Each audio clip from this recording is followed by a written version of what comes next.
अस्सलाम वालेकुम, welcome to student tube. आज के लेक्चर में हम मेजरिंग इंस्ट्रूमेंट को ही कंटिन्यू करेंगे। आज हम फिज़िकल बैलेंस को स्टडी करेंगे कि फ़िज़िकल बैलेंस क्या होता है, उसकी कंस्ट्रक्शन क्या है, उसकी वर्किंग क्या है। सबसे पहले इसकी डेफिनेशन देखते हैं कि फ़िज़िकल बैलेंस होता क्या है। A device which is used to find the mass of an object is known as physical balance. या सिंपली हम कह सकते हैं वो डिवाइस या वो इंस्ट्रूमेंट जो हम किसी भी ऑब्जेक्ट का मास मालूम करने के लिए यूज़ करते हैं वो फिज़िकल बैलेंस कहलाता है।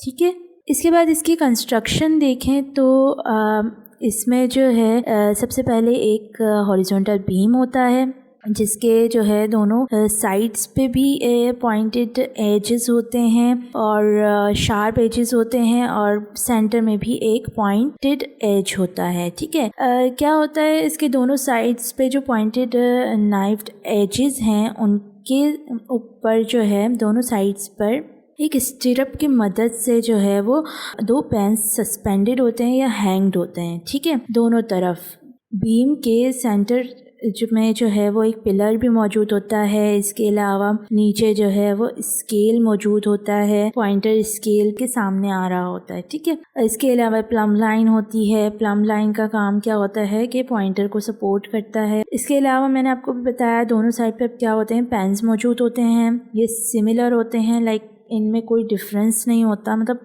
इनका मास अगर हम करें तो वो बिल्कुल बराबर होते हैं। हालांकि दोनों तरफ जो भी चीज़ होती है वो बिल्कुल एक्यूरेट मतलब सेम होती है। ठीक है, कोई डिफरेंस नहीं होता। इसके अलावा अब जो इन पेन्स को बैलेंस करने के लिए ऊपर दो जो है बीम के दोनों साइड्स पर जो हैं वो हमें स्क्रूज नज़र आ रहे हैं। वो स्क्रू जो है बैलेंसिंग स्क्रू कहलाते हैं। इनका काम होता है पेन को बैलेंस करना जब भी वो अनबैलेंस हो तब। ठीक है, अब हम अगर इसकी बेस की बात करें तो बेस पे हमें जो है नज़र आते हैं दो और स्क्रूज होते हैं जिनका काम होता है टेबल पे जो है फिज़िकल बैलेंस को लेवल करने का। ठीक है, यानी कहीं से भी ऊपर नीचे ना हो, बिल्कुल सीधा होना चाहिए और ये ना हो कि डिसबैलेंस हो। ठीक है, इसके अलावा बीच में जो है स्केल के नीचे हमारे पास होता है एडजस्टमेंट नॉब। इसका ये जो है हमारे बहुत इम्पोर्टेंट होता है। इसी की मदद से जो है समझ लें हमारा सारा जो है हम बैलेंस का प्रोसीजर कर पाते हैं।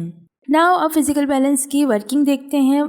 इसकी वर्किंग में सबसे पहले हम क्या करेंगे, जो हम सब मेजरिंग इंस्ट्रूमेंट को यूज़ करने से पहले करते हैं, यानी कि ज़ीरो एरर मालूम करेंगे। कोई एरर तो नहीं है और यहाँ एरर क्या होगी, डिसबैलेंस होगा।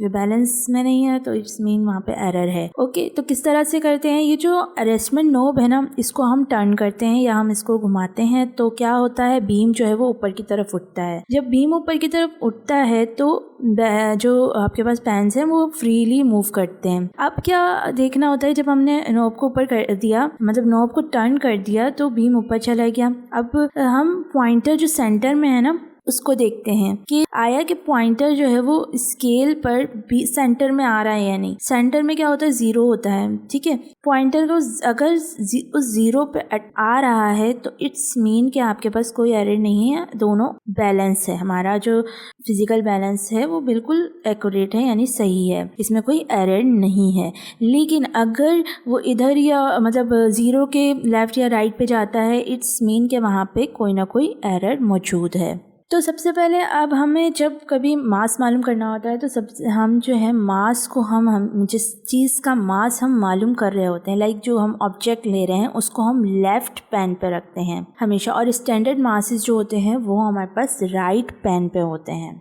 अब हमने क्या करना है कि सबसे पहले हमने ज़ीरो एरर देख लिया, फिर हमने नॉब को वापस से टर्न कर लिया, वापस से पेन वो बीम जो है नीचे की तरफ उठ जाएगा। अब हमने क्या किया, लेफ़्ट पे हमने ऑब्जेक्ट रखा और उसी के हिसाब से हम राइट साइड वाले पेन पे हम स्टैंडर्ड मासेस रखेंगे। फिर हम नॉब को जो है वो टर्न करेंगे, अगेन बीम ऊपर जाएगा और हमें पता चल जाएगा कि ये बैलेंस है या नहीं है, या कोई वेट मतलब हमने जो ऑब्जेक्ट रखा है और मासेस बराबर हैं या नहीं है। अब अगर जिस तरफ भी जो है आपका मास कम होगा ना उस तरफ पॉइंटर मूव करेगा। लाइक अगर आपके पास ऑब्जेक्ट का जो मास है वो कम है और आपने स्टैंडर्ड मास ज़्यादा रख दिया है तो पॉइंटर जो है वो उस पेन की तरफ जाएगा, यानी लेफ्ट पेन की तरफ जाएगा, ठीक है। और अगर ऐसा हो कि जो हमने मासेस रखे हैं वो कम होंगे तो पॉइंटर जो है वो राइट पेन की तरफ मूव करेगा।